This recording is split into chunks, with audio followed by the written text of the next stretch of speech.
with Mental Health Awareness Week being last week, and you talked about the memorials being really the main help, but with more long-term, do you have any advice for teens dealing with this sort of trauma, or really something to address with the stigma of mental health in regarding to gun violence?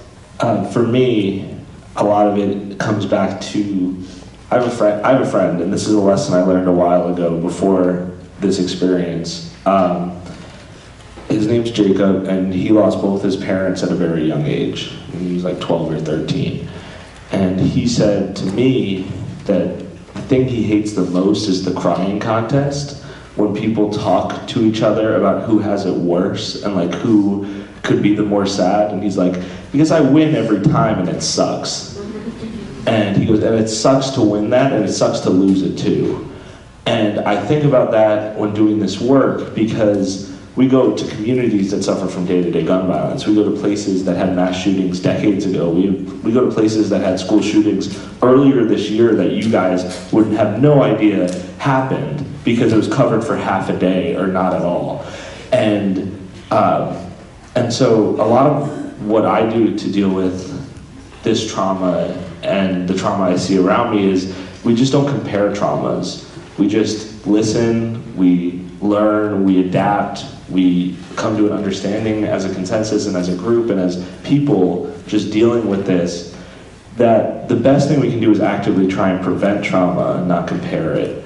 And so that has been like the most valuable thing I've learned going around the country and speaking to people, is because we could be in, like we were in Iowa, and a woman told us about how she lost her daughter in a school shooting that wasn't covered.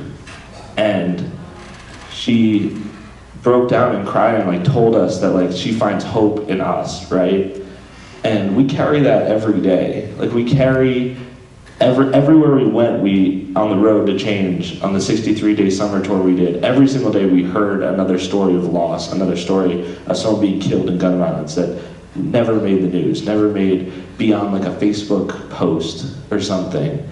And we learned that this is just something that is an American culture. Like this is ingrained in who we are as a nation. And until we stop comparing traumas and actively work to prevent them, we won't advance. And so, yeah, it's really straining and it sucks. Like I can't pretend like we're all like super healthy and great and everything. Like we're exhausted a lot of the time, but we understand that we're incredibly privileged to be able to do this work. And we're incredibly privileged to have a platform that we can actively fight to save lives. And people that are dealing with this trauma shouldn't feel the need to compare it to the other people that are dealing with trauma, but they should be able to learn from that trauma and learn ways to empower other people going through similar things. And notice that you don't have to be going through this to actively fight it.